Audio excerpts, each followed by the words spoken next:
Thank you, Nathan. I thought you were going to talk about some of my annoying habits on the programme and having to change video clips. But no, it's been an absolute pleasure to work with Nathan. He's the best producer that I've ever worked with. His dedication to the call of God, to Israel, is incredible. The extra work that he does in putting in some of the B-rolls and the pictures and the videos, he goes out of his way. And to see the influence that Graham has had on Nathan has been incredible. And so, Nathan, thank you for your friendship. And it's an absolute pleasure to actually work with you. And I enjoy working with you very much, and you do a great job. And also, very much thanks to Graham here as well for these Focus on Israel meetings once a month. As a church, you are so blessed, particularly with a pastor that has a love and a biblical understanding of Israel and the Jewish people, because you have the full counsel of God.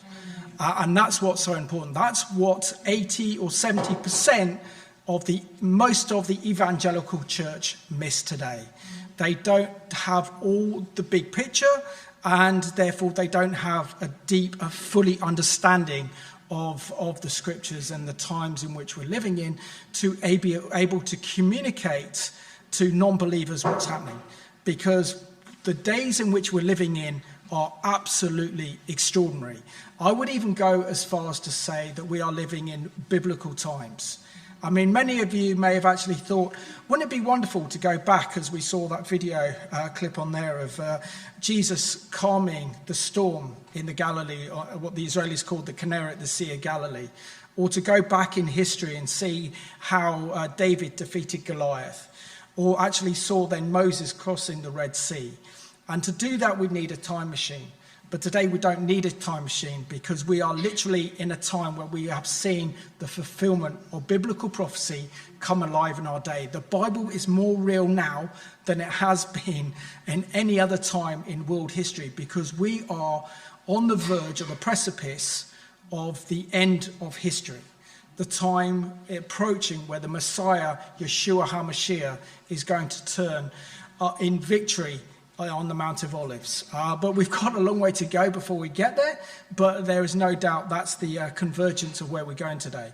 I just want to say, as someone who, as a teenager, the Lord placed a supernatural love for Israel and the Jewish people on my heart, that to be able to present and produce programs on Israel to educate the church, but also to be a bridge in bridging that gap between Israel and the Jewish people, has been the kind of privilege and the honor of my life.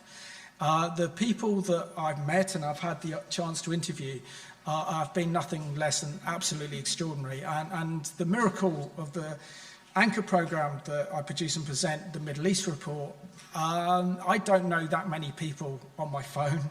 It's the Lord who supernaturally gets the guests that I get. He opens and he closes doors. There are some people that he will close the door on, and others that he will be able to open. But the most incredible thing is telling God's people, the Jewish people, who they are. And many Jewish people, sadly, have lost sight of the call of God upon their lives. And so it's up to us to remind them of who they are. Because once they enter into that fullness of relationship with the God of Israel, the God of Abraham, Isaac, and Jacob, they will turn the world upside down like they did during the early churches. Now, today, and I want to wish you all in Hebrew, Shana Tova, Happy New Year, and Hag Sameach, as the Jewish people last week celebrated Rosh Hashanah. We are now heading into, on Friday, going into Saturday, Yom Kippur, the holiest day in the Jewish calendar. And it also marks the first anniversary of October the 7th. And it's important to understand what happened on October the 7th. And please don't rely, however much Sky News is actually not bad in their coverage of Israel and the conflict right now, but don't rely on the BBC, ITV, CNN for your news. Certainly rely on the Bible, because the Bible brings to light everything that's going on. But it's important to have the right perspective and understand what Jewish people and Israelis have been going through since October the 7th. So we take you back almost to a year. This was the worst and the biggest mass terrorist attack committed by Hamas in Israel's history. We are talking about the largest massacre of Jewish people since the Holocaust, and that was over 80 years ago in the Second World War. Right? The Israelis refer to October the 7th as the Black Sabbath. It was also a band as well. But they refer to that as a very dark, evil day in the history of Israel, which marks its anniversary tomorrow.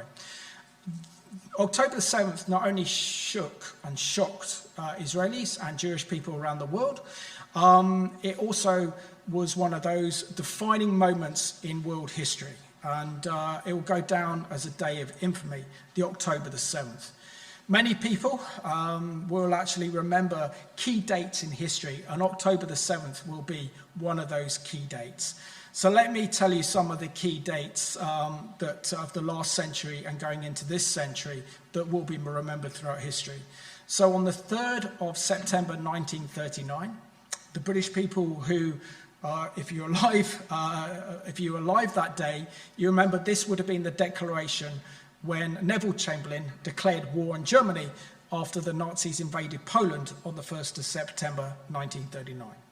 The Day of Infamy is very much known in the United States as the day, for example, of Pearl Harbor on the 7th of December 1941, when Pearl Harbor was attacked by the Japanese forces in a surprise attack, which meant that the United States entered the war on behalf of the British and the Allies.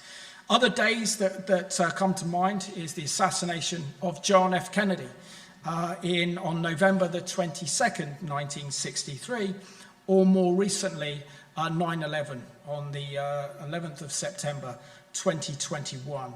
And October the 7th is one of those days on that historic list that the day the world changed. Because what happened on October the 7th was literally the equivalent of the gates of hell literally being unleashed against Israel. And what happened to Israelis on that day was the unthinkable. If you are, and I've spent so much time with Israelis, I've been living in Israel, spending time in Israel, and at the back of every Israeli mind will be, what happens if our borders get breached? What would happen to us then? And essentially what we saw on October the 7th was the unthinkable. Israel's most secure border, probably one of the most secure and sophisticated borders in the world, known as Eretz Crossing from Gaza into Israel, was breached that day. And not only that, we also saw a mini Holocaust essentially take place. And one thing when you actually understand what happened on that day, and I remember a year ago, my wife was getting a haircut in Surbiton, where I work on occasions, and it was a Saturday. It was a very hot Saturday, and I took my dog for a walk around Wimbledon Village and Wimbledon Common. And what struck me then was, like, there's been an infiltration in Israel. And many of you probably would have seen the kind of social media videos that were coming out of Hamas being surrounded by people's homes and all the rockets that were fired at Israel that day. And I didn't trust the BBC, I didn't trust ITV, I didn't trust Sky, I didn't trust CNN. So the first place, I need to find out really what's happening here. So I found I-24, which is the Israeli English news channel. It's definitely worth watching if you want to keep up to date with what's happening in Israel.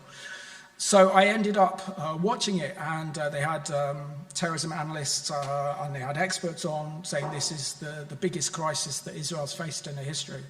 But when they said that Hamas was at between 22 and 24 different locations in Israel, then you realize the sheer scale of what was actually happening and what was happening.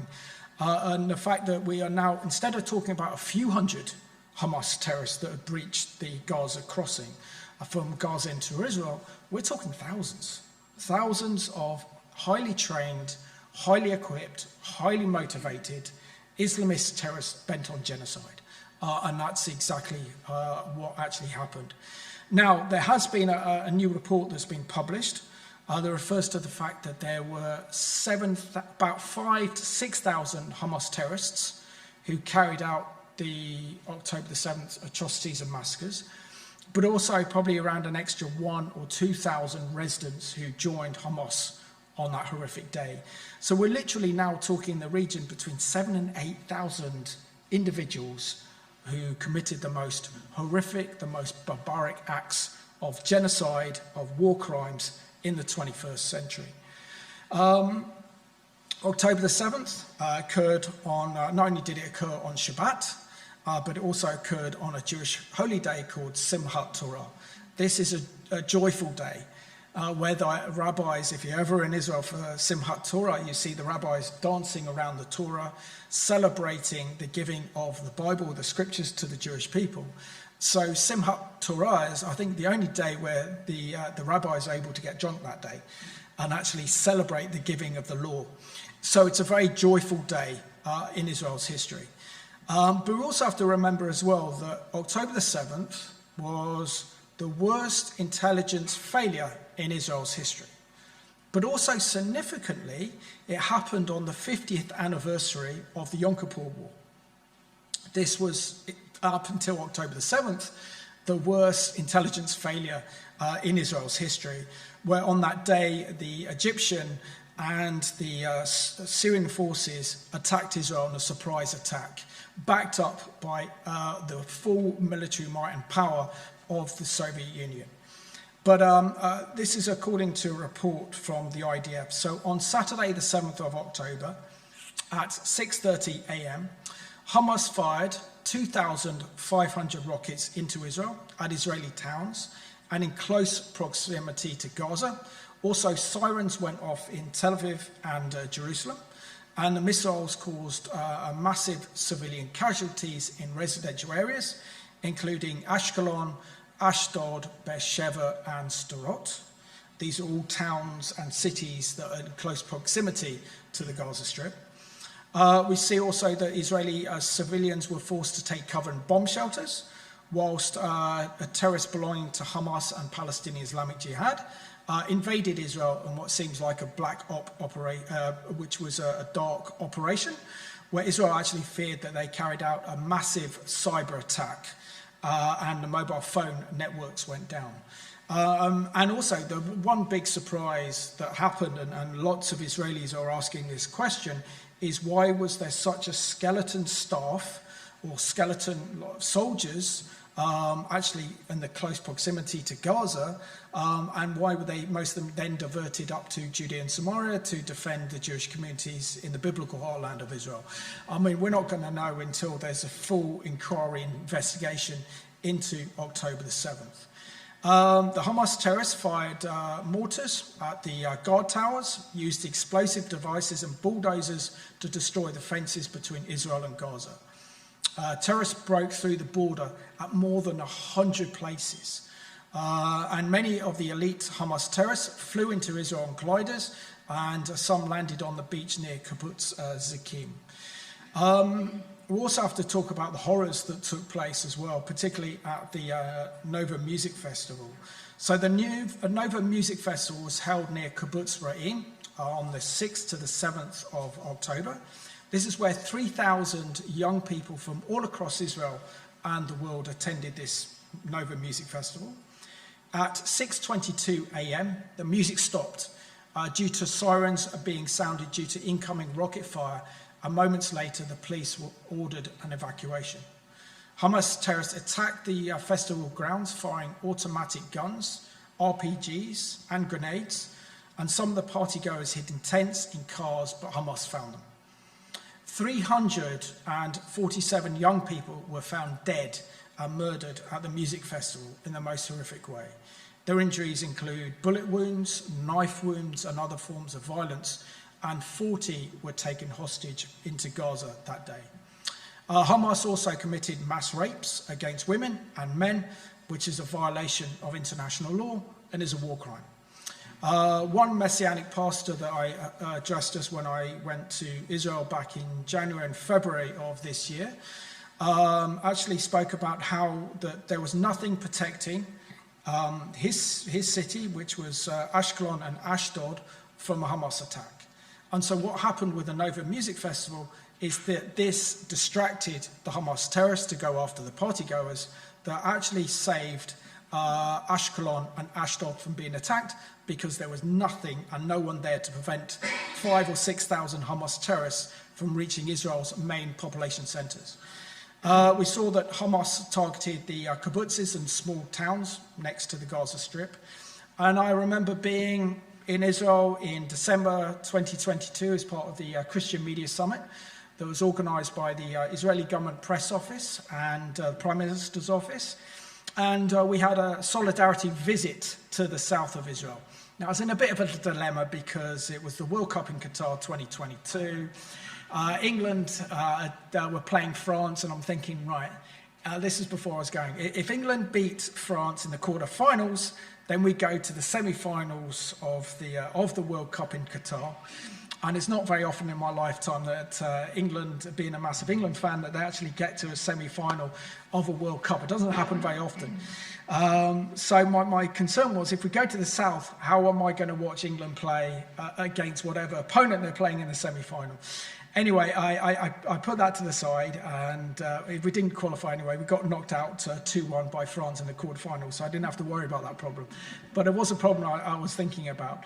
But we had a day trip to the south of Israel, and we visited Kibbutz Narim, which is right next to the Gaza Strip. We met what was known as the Ashkol Regional Council, which governed the whole area of the Negev area, right next to the Gaza Strip.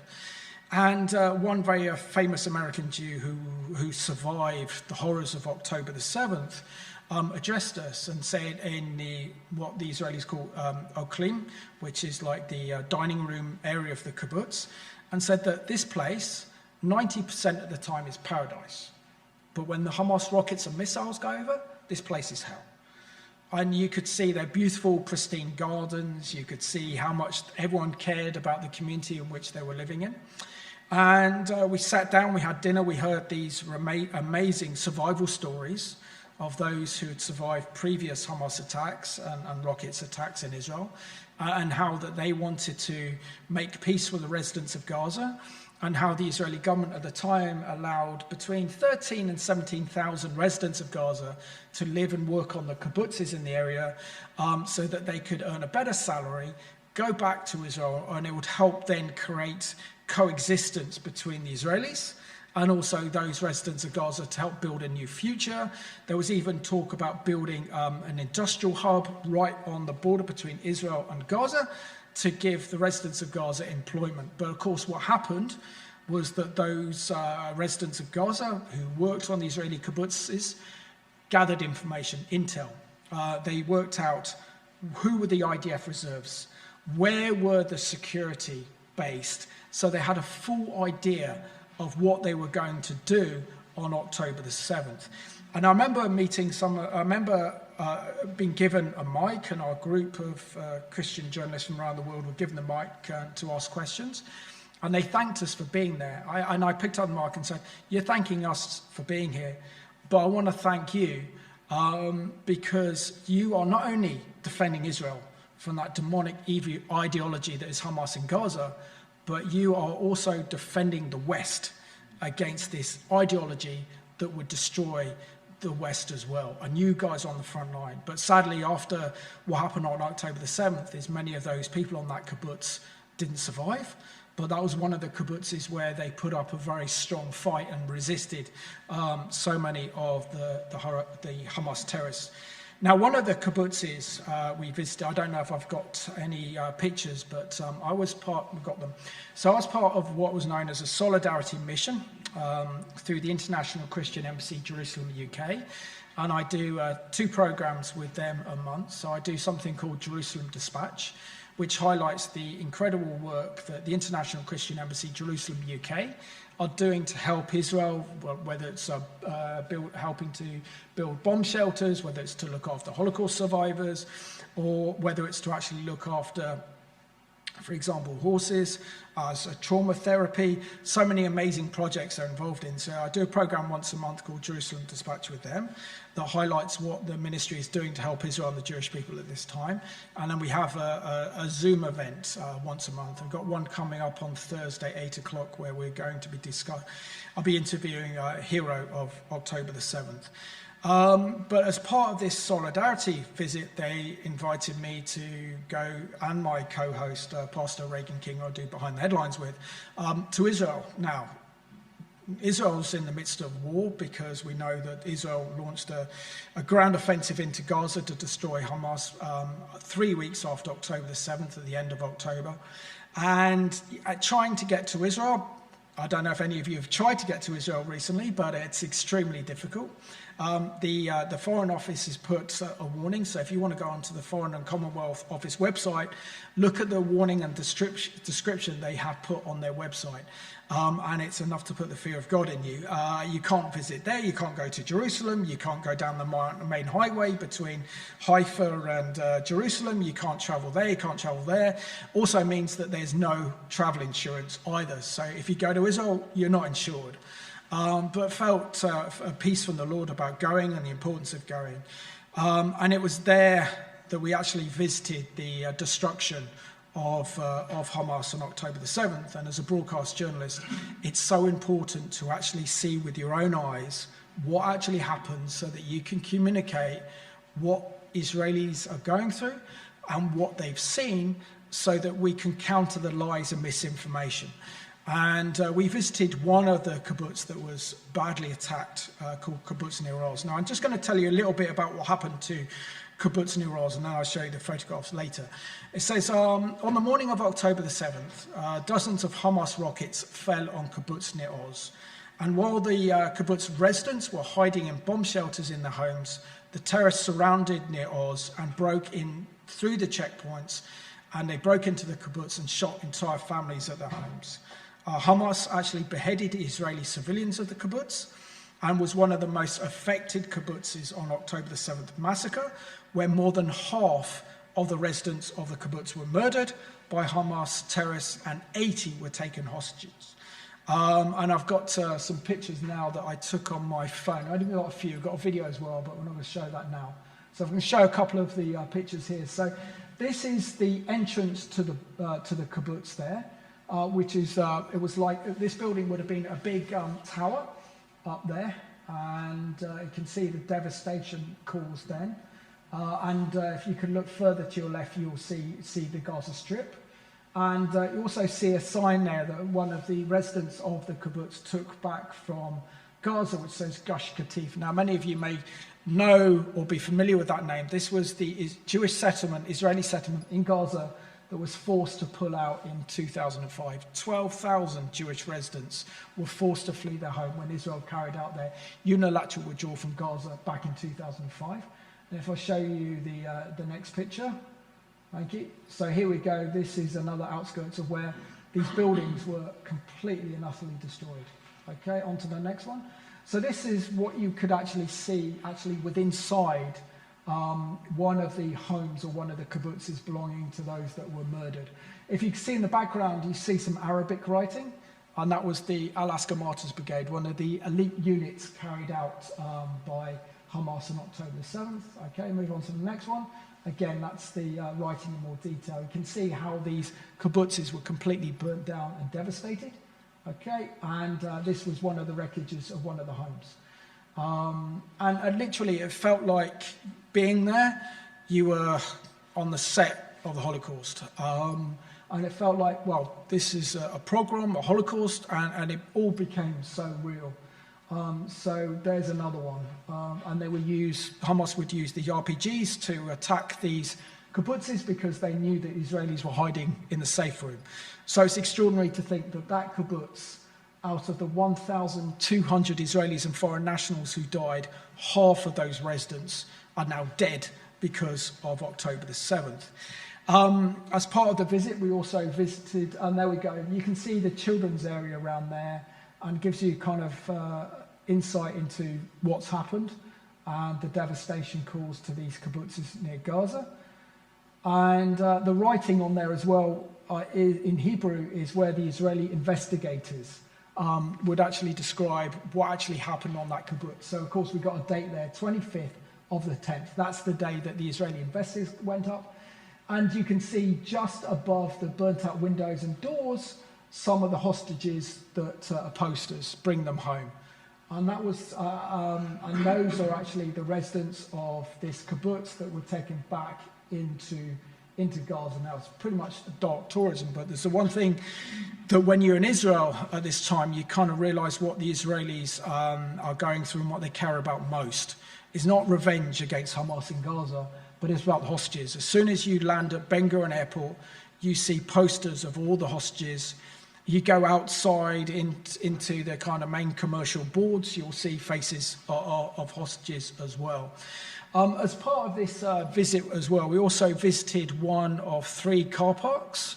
I've shown this a few times on the Middle East Report and on Behind Headlines, but I think it's important to show this again. So this was one of 3 car parks in which you see cars that were shot up or burnt to absolute pieces on October the 7th, and Hamas used a special weapon that day.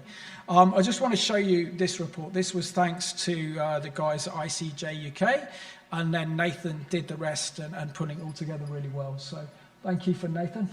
If we can show that now.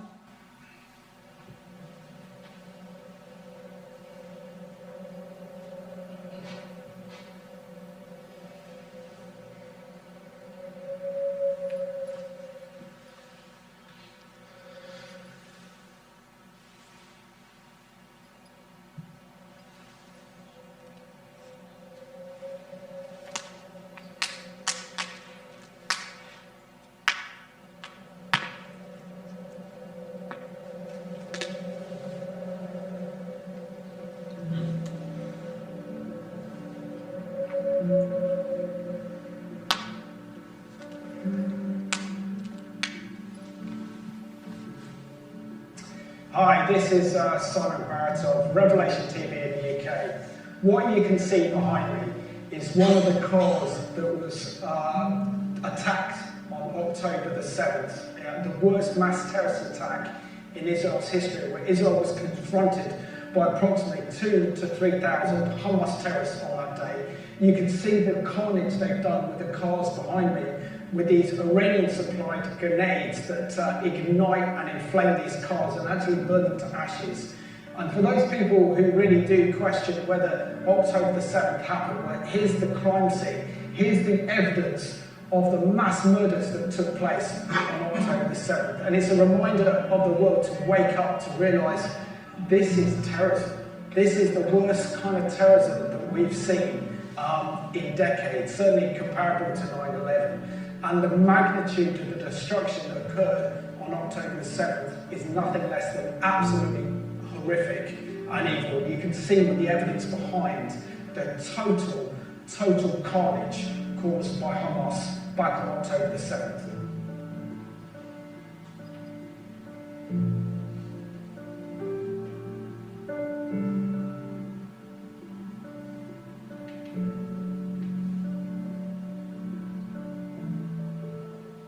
I want to take you back to October the 7th, and you can see behind me how this beautiful black Audi has been absolutely shot to bits by Hamas terrorists, and around us we see the absolute carnage caused by Hamas on October the 7th. This is real, this happened, and you can see car after car after car just parked up here with their windscreens shot to bits, the tyres burnt out. It's a scene of absolute carnage and absolute terror, and to be one of those Israeli drivers on October the 7th when Hamas carried out this terrorist attack must have been absolutely horrific.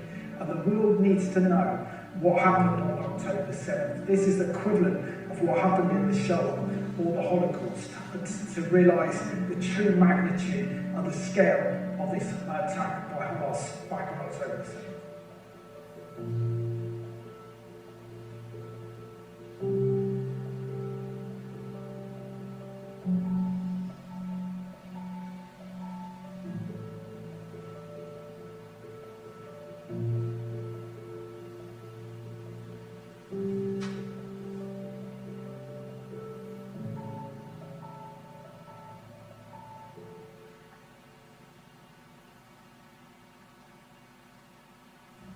As you can see, this was, until recently, a crime scene. This is the biggest crime scene I've ever seen. I'm sure the biggest crime scene you've ever seen. But I want to show you this car because this just brings to life how personal this is. Because in this car, looks like these were just an Israeli day trippers. They packed their bags for the beach. And then you can see in the back seat is a children's book. And then in the front, personal items with pens, which makes it very, very personal of what happened. That these people did not expect to see what they saw on October the 7th. And it just brings that personal element that these were people, real people, who in one moment their life was just taken. And it describes really what the Bible talks about, is suddenly people saying peace and safety, and suddenly there is no safety. We can see this with here, this sudden terrorist attack on October the 7th by Hamas, and that these are real people who drove these cars on October the 7th. So what we can see in this car is that these poor people had absolutely no chance of survival. Going on a family day out to the beach to the south, and then to be confronted by Hamas terrorists on October the 7th is just beyond horrific. Words can't describe the magnitude of what we're seeing here, the total destruction by Hamas, killing innocent Israeli civilians in their car who had no self-defense, no way of getting out of those situations. And you wonder why Israel was launching a military operation into Gaza to destroy Hamas. Well, it's because of this. I guarantee you won't see that on the BBC. One of the issues that I faced, and one of the main reasons why I wanted to see the south of Israel and the devastation caused by Hamas on October the 7th, is because I was dealing with what I would call October the 7th deniers. And these are Christians who actually believe that October the 7th didn't happen, very much like Holocaust survivors. Effectively, what they believe is they believe it's a false flag operation, where the Israeli Defense Force carried out use of tanks and helicopter gunships to destroy their own communities as a pretext for the invasion of Gaza. I had a few emails regarding this, and also when I was asked to speak at my wife's mother's church up in North Wales, I was given a talk, and then straight afterwards I confronted by one of these October the 7th deniers. And that was one of my main reasons why I wanted to see what I saw on October the 7th. And in front of me here is a bullet case. And this bullet case, I've been told, is a kind of sniper's bullet that Hamas used on October the 7th. So whilst we're filming in that horrific scene at the car park, I found this on the floor. I picked this up, and I thought, I want evidence. I want evidence to take back of October the 7th to say, look, this really happened. And I spoke to our guide, the security guide with us and stuff as well, and he said, you better go and check with the security if you're allowed to take this out of this car park. Anyway, so we're filming late, ran out, and late getting onto the bus, which meant this came with me. And then we have a wonderful guy with us called Rabbi Abol Shmalman, and he works for an amazing Israeli organization called Life Shields, where they actually help build the bomb shelters for Israel. And ICEJ are very much connected with them in helping to build bomb shelters. So I said, do you think I'm allowed this bullet shell? And he said, I believe that God's given you this to tell our story of what's happened. Anyway, so if any of you have been to Ben Gurion Airport, and you know what Israeli security is like, I was like, get up there, have you anything to declare? Yes. Okay. I've got this and I need to take it home with me. I was like, okay, where did you get that from and what is it? I can see it's a case of a shell. And I said, look, I'm a journalist, I visited the site of October the 7th, and it's important to tell me the message of October the 7th to my viewers and audience, to have evidence of what actually happened. So she says, and then I showed her one of the programs I do, the Middle East Report on YouTube. She says, okay, don't put it in your hand luggage, because they won't accept it. Put it in your hold and it'll be fine. So here it is. This is with me from January. And I think it's important that to actually then confront those who believe that October the 7th was a false flag operation, that Israel had the audacity to carry out an attack on their own people on such a huge scale as a pretext for invading Gaza, rather than actually realizing that this was a demonic, evil attack inspired by the Iranian regime, but using their terror proxies, Hamas, to actually do it.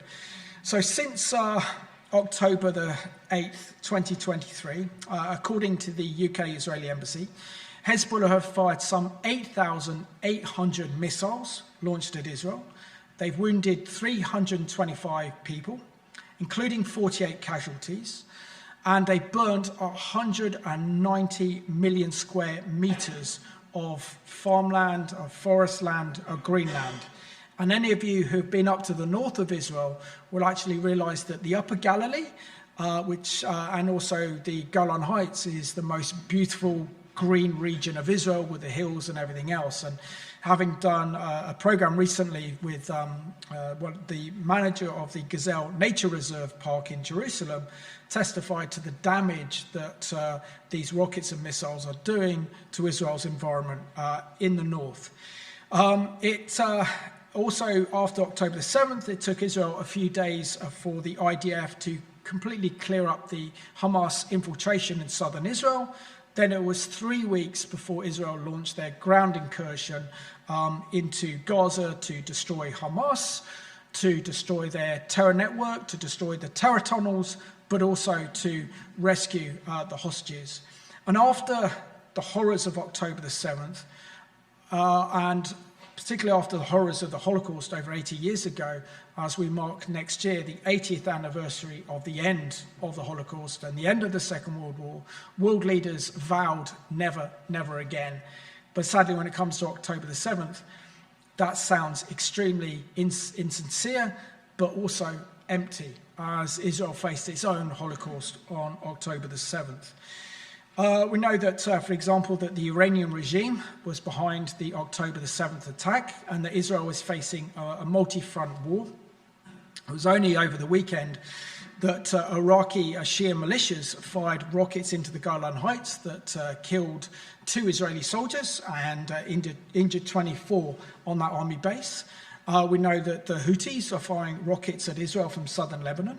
And we're also seeing that Hezbollah has also been firing rockets and missiles, as well as Hamas, all orchestrated by the snake, which is the Iranian regime.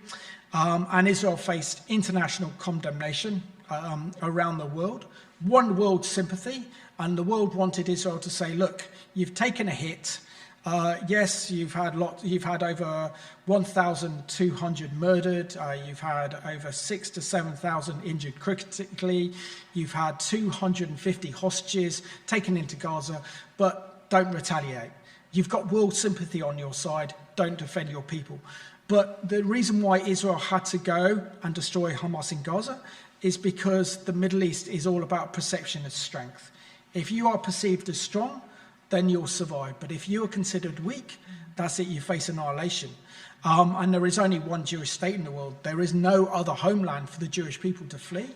And if Israel's deterrence, which it was on October the 7th, is broken and shattered, then the whole very existence of the state of Israel is in danger. But we know that the God of Israel is behind this. And this is why I just want to bring in the spiritual component in this, or the biblical component. It's 2 long chapters, so I'm just going to very much summarize. And this is a situation prior to October the 7th, took Israel by complete surprise. The nation was on the verge of civil war over the judicial reform. Israelis were at each other's throats, and it looked like the nation was in peril. October the 7th came as a massive shock to Israelis and the Jewish people as well.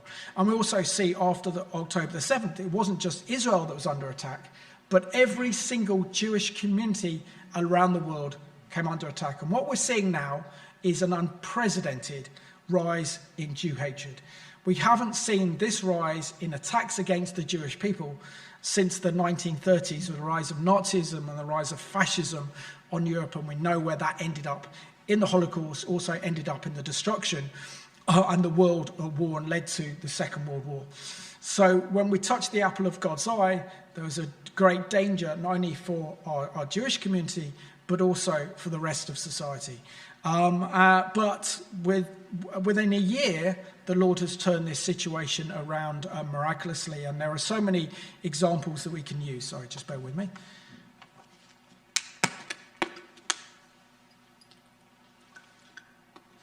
So I just want to give you a kind of brief overview. I think it's too much to read now, but in 2 Kings 18, we hear the story of Hezekiah. Now, Hezekiah was considered a very godly and righteous king, unlike his father Ahaz, who was described as one of Israel's worst kings.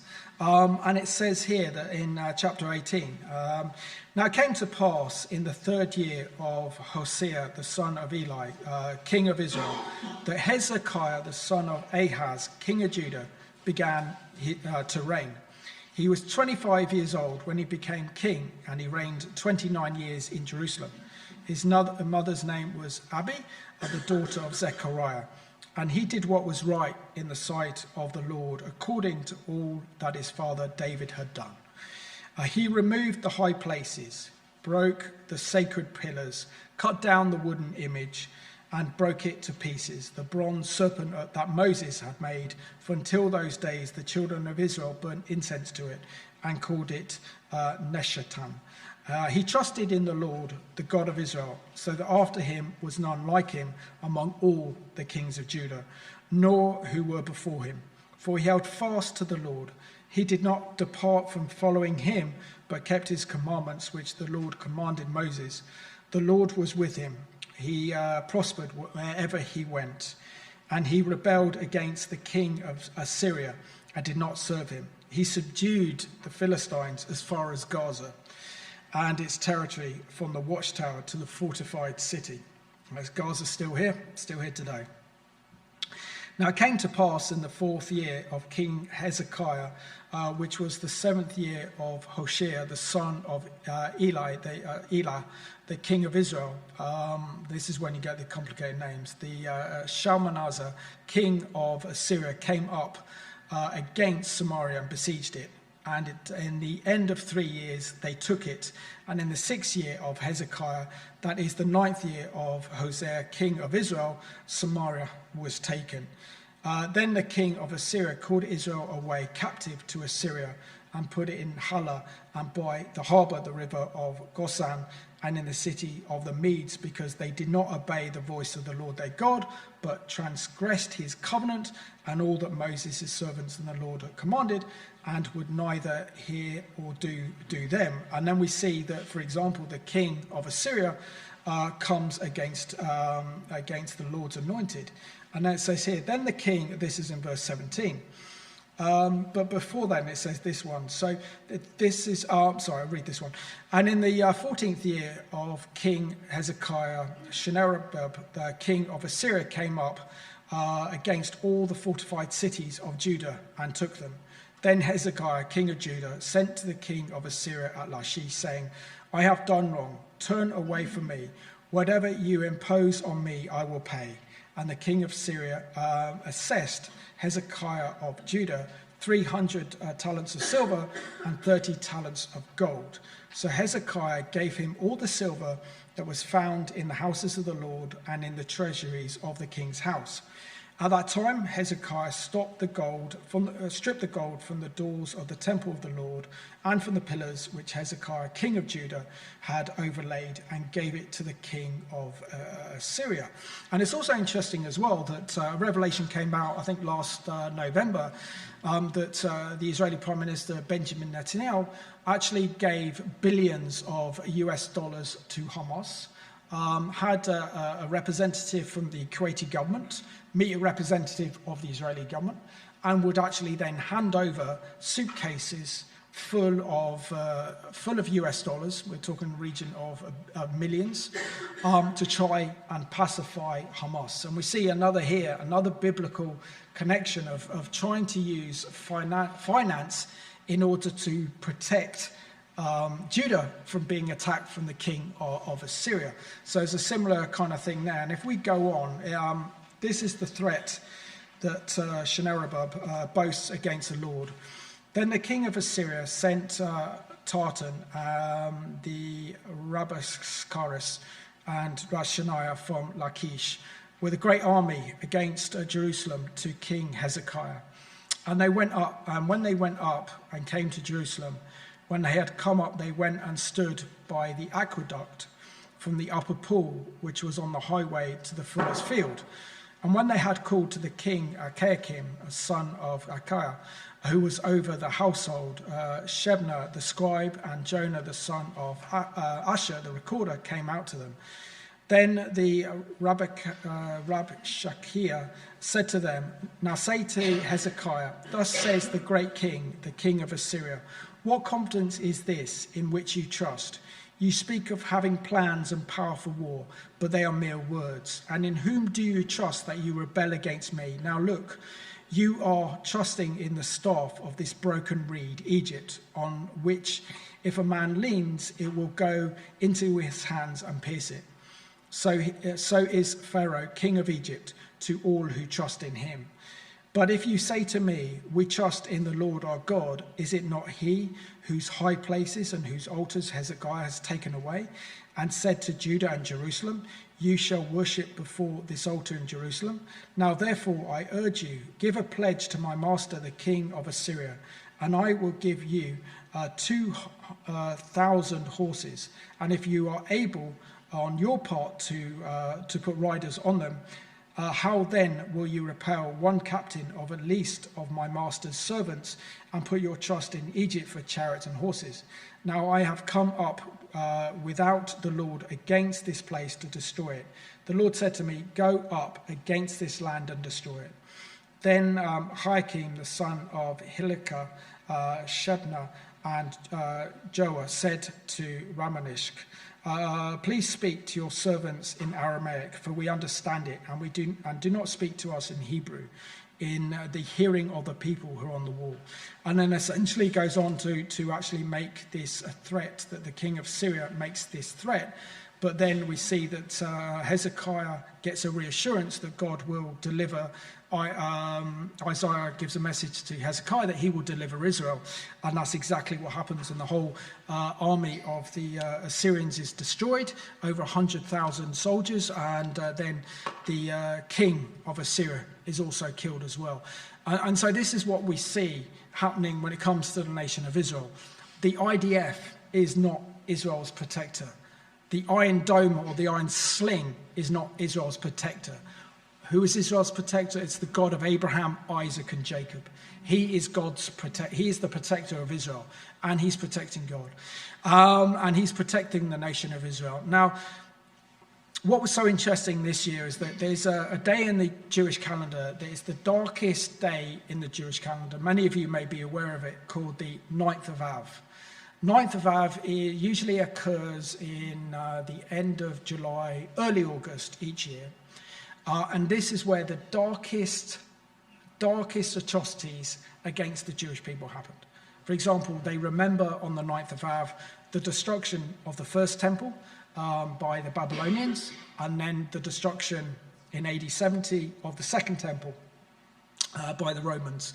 And we see also, for example, horrific things happen on the 9th of Av. The expulsion of the Jewish people from this nation in 1290, the Spanish Inquisition, the Wannsee Conference that planned the final solution, known as the Holocaust, happened on the 9th of Av. And you can literally detail in history the most horrific events happen to the Jewish people happen around the 9th of Av. Even recently, but I know there are a lot of Christians around the world praying that no horrific things would happen to Israel on the 9th of Av. But also what happens during this period from the 9th of Av, in the build-up to Rosh Hashanah, which is last week, which is the Jewish New Year, there's an incredible grace period that the Lord offers. And this is the period in which we have seen in the past 3 weeks some of the greatest miracles, but also some of the greatest triumphs we've seen in modern Israeli history. Many of us will probably recall that Israel, in its war against independence, in its war of independence in 1948, was attacked by 5 Arab armies after David Ben-Gurion declared independence on the 14th of May 1948 when the British mandate expired. It was on that very day that Israel was attacked by 5 Arab armies. The New York Times the next day reported the fact that the Jewish state will not last one single week, and that was the intelligent assessment given to President Truman in the White House. But despite the US State Department, despite the CIA warning him not to declare US support for the state of Israel, he did it anyway, which is a miracle. And God helped Israel to turn that war around. We see another scenario in 1967. In May of 1967, Israel was on another verge of annihilation when the Egyptians, the Jordanians, and the Syrians were ready to attack Israel. What happened then is that the UN forces that were in the Sinai after Israel, the French and the British fought against Nasser to open the Suez Canal. And to ensure that Nasser didn't have control of the Suez Canal was a very successful military operation known as the Suez War in 1956. But Israel then had to return all the territory she won in that war in the Sinai, in the promise that the UN would send peacekeepers, and of course they would then prevent any further escalation of the war. So in May of 1967, we see that the president of Egypt, Gamal Abdel Nasser, called those UN forces out of the Sinai and then deployed 60,000 Egyptian troops in the Sinai, closed the Straits of Hormuz to Israeli shipping on the Red Sea so the Israelis couldn't get any ships, signed a military declaration where the Syrians were under the command of Gamal Abdel Nasser, and the Jordanians were also going to attack. So Israel faced a war of annihilation. We see that mass graves were actually dug outside of Tel Aviv, thinking that Israel was going to face hundreds of thousands of casualties in a war of survival. Then the miracle of 67 happened. And that Israel took a preemptive strike, took out the entire Egyptian Air Force within 2 or 3 hours, carried out more what's called as air sorties, air-grain missions to attack not only the Egyptian Air Force, not only the Jordanian Air Force, but also the Syrian Air Force, and then also took out the Iraqi Air Force as well, giving Israel air superiority. And that gave Israel the advantage to send the troops into the Sinai to push the Egyptians back. Then the Jordanians, believing the propaganda of the Egyptians, saying that they're winning this battle, joined in the war, despite the fact the Israelis says, we have no fight with you. Do not get involved in this war. If you get involved in this war, we will attack you. The Jordanians started attacking Israel and Jerusalem. Israel entered in that war, conquered Jerusalem and the whole of Judea and Samaria from Jordanian control, and then, of course, went up into the Golan Heights and liberated the Golan Heights from the Syrians, and Israel tripled her size in 6 days. We also see a similar situation where Israel was backwards against the war in 1973, where the Soviets had resupplied the Egyptians and the Syrians. They carried out a surprise attack it would have been, I think, the 6th of October 1973, a year before I was born. And Israel was able to turn this war around, and in the end, Ariel Sharon led an audacious military attack across the Nile to encircle the Egyptian Third Army, and the Israelis were only about 10 miles away from Damascus, of taking Damascus and Cairo. And that's where the situation looked bleak at the time, but God was able to turn this around. Now, to give you pretext into what Israel's facing right now, the Iranians and Hezbollah were planning to carry out an operation called Operation Conquer the Galilee.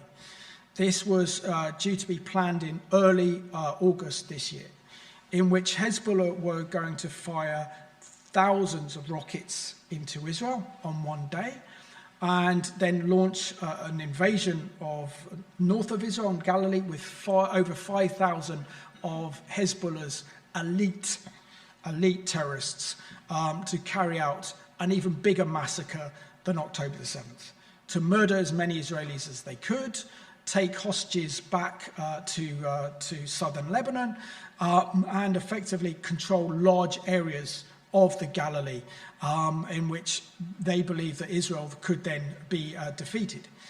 But since then, we've seen that the Israelis got wind of this, and in one single day, they took out 130 of Hezbollah's rocket and missile launchers.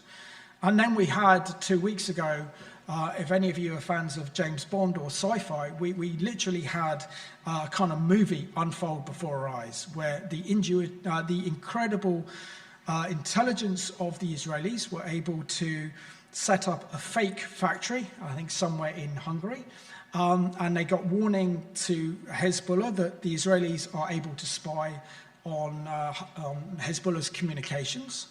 So they advised Hezbollah and their leaders, let's not use our mobile phones, let's go back to the old-fashioned way of using pagers to communicate. And the Israelis knew this, and so they planted these small bomb devices within these pagers, which then led to the fact that Israel took out over 4,000 Hezbollah terrorists, including the Iranian ambassador to Lebanon, who had one. So we're talking about the elites within Hezbollah were literally taken out. Many of those who didn't die had horrific hand injuries or eye injuries, so they would be out of action. And then Israel did it again, this time using walkie-talkies as well.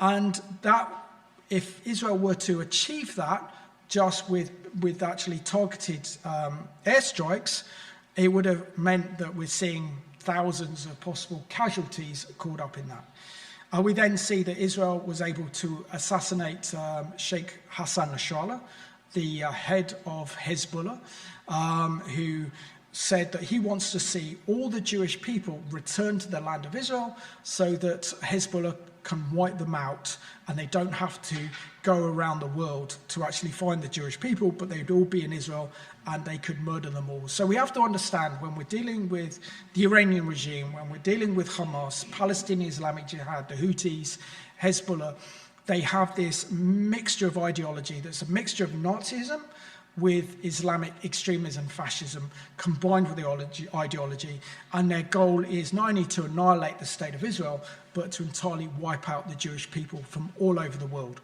And we saw only a week ago, just over a week ago, that the Israelis were able to assassinate the leader of Hezbollah, Sheikh Nasrallah, as well as taking out their command and control centers, as well as their elite special forces.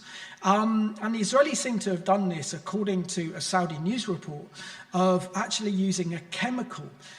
This would have been an Iranian who was spying on behalf of Israel, was able to shake the hands of Nasrallah, which had a chemical compound to it that had some sort of electric device attached to it that would alert the Israeli drones to exactly where it was, and this is when they carried out the airstrike against him. And then, of course, last week we saw 200 Iranian ballistic missiles were actually fired in Israel, and it was an absolute miracle that no Israelis were killed. No Israelis were injured in that attack. I had friends, very close friends, that are like family, live in Herzliya. They showed me pictures of how they literally had 13 minutes to run to a bomb shelter on Tuesday to actually take cover. And what it does, and what this shows you, is supernatural.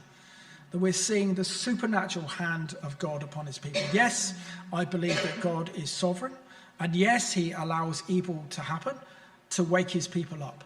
And there is a spiritual awakening taking place amongst the Jewish people, because the Jewish people are asking some very profound questions right now. Who are we? What is the call of God upon our lives? And it's brought very secular Jewish people back to their faith in Judaism.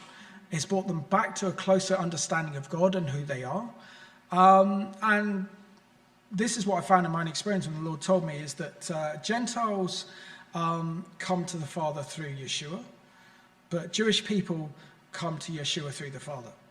Because within Judaism, they don't have the concept that we do of having a personal relationship with the living God, the God of Abraham, Isaac, and Jacob. Yes, there are some godly and righteous Jewish people, and I know many of them are many of my friends, and many of them, I would say, have a close relationship with the Lord. But the one thing you notice more than anything is that they need to be reminded of who they are, that they are God's chosen people, that God has a special destiny and a special plan for this nation. And that's why I believe that we are in this unique period of world history, because never before has the church and the nation of Israel, God's covenant with Israel, coincided during the same time in history. There was only one small period of time where this happened, and that was the time of the early church. But at that time, Israel was under Roman occupation. And literally that would have lasted from the resurrection of Yeshua HaMashiach from AD 33 or so up until AD 70 with the destruction of the Second Temple in Jerusalem, and then the expulsion of the Jewish people to the four corners of the earth. So we are living in not only biblical times but exciting times, which makes us think, so what is the role of the church in this time? And I believe it is to provoke the Jewish people to jealousy, to remind them of who their God is, as we see miracle happen after miracle. The fact that Israel was facing a genocidal terrorist attack from Hezbollah on the scale bigger than what we saw a year ago on October the 7th. And God gave Israel the intelligence plans that they were going to do that, and to take out the biggest terrorist organization that's not confined just to southern Lebanon, but has a global terror network around the world, is nothing less than an absolute miracle and extraordinary. Of course, we don't like innocent people getting caught up in this, but there has to be a realization that God is breaking the hold of this demonic hold of these nations, like the Iranian regime and their leaders. Even though we had the supreme leader of Iran on Friday issue the first time in over 5 years a public address to the nation, and led the Friday sermons for Friday for the mosques. Now, for him to do that means that they're running scared. They are terrified at Israel's response. And so Israel was looking at a very bleak situation a year ago, but now actually could, in the coming weeks and months, take out Iran's nuclear facilities, because they wouldn't be worried about a reprisal strike from Hamas or from Hezbollah. And not only would this save Israel from another possible Holocaust, but also save the free world. And I believe that the Lord is giving us a choice today. Are we on the right side of history? Are we looking at the world through a biblical lens? Or are we looking through the world through a kind of secular BBC news report that is incredibly biased and anti-Israel, and therefore there's no significance in this state of Israel? So how do you explain the fact that we have seen thousands of prophecies being fulfilled in relation to the Jewish people, that he would bring them back from the four corners of the earth back into his homeland? And we're seeing that with a huge rise in Aliyah. We're seeing that in this re-establishment of this land that was once more than back in the in the 19th century, nothing but swampland. And now Israel is an absolute powerhouse in the Middle East. It has the strongest economy. It has the most powerful army in the region. And just in the times of Esther, where the Jewish people were afraid to be Jewish, with Haman's wicked plan to ethnically cleanse the Jewish people from the Persian Empire, God turned that situation around. And he's turned this situation around on October the 7th, where Israel was facing down the barrel of a gun, where Israel lost international support around the world after Israel launched its ground incursion into Gaza to destroy Hamas. Israel didn't have the backing of this country. Certainly we see that the Biden administration in the States was turning against Israel, constantly wanting Israel to de-escalate the situation. Don't go into Rafah, don't go into Lebanon, but the Israeli Prime Minister stood strong. He hasn't listened to what the Biden administration is telling him. He's doing what's in the best interest for his nation, because he knows that the God of Israel is with him, and it's with the nation of Israel. And so it just also gives us encouragement that when we pray and intercede and step in that gap, God is working out his miracles. And if you want to know why Israel is so important, just look at the book of Revelation. Read the book of Revelation and read the accounts of the 144 Messianic Jewish believers from the 12 tribes of Israel during the darkest period of world history, when the Antichrist, the one world leader, is reigning on the earth. There is a one world government, a one world economy. They are the ones that bring in a harvest of over 1 billion souls into the kingdom of God. So is it any wonder that Satan hates this little nation? Is it any wonder he hates the Jewish people with an absolute passion, that he wants their destruction? And I believe as Christians who have a love and heart for Israel, we have another opportunity today. The generation in the 1930s and 40s failed the Jewish people across Europe. Didn't stand up to the rise of Nazism. Didn't stand up to the rise of Nazism and fascism. Didn't stand up to protect the Jewish people when they came under attack. Because I can tell you, history tells us that what starts with the Jewish people never finishes with the Jewish people. And if we remain silent in the face of such evil, when our Jewish brothers and sisters are being attacked, it will come after us. And that's exactly what we're seeing with this rise of Islamic extremism in this country that not only threatens the Jewish community, but threatens our democracy. And so I believe that the Lord is calling us to be watchmen and women on the walls, but also we need to send that message of love, support to the Jewish community, to remind them, you're not alone. We have an army of Christians out there who are praying with you, who are standing with you and loving you. And God has literally, over the last 20 years, broke that wall of partition between the Christian and the Jewish community, because he's working on the hearts of his people. And October the 7th, however horrific that was an awakening for the Jewish people to eventually realize who their Messiah is. So thank you very much.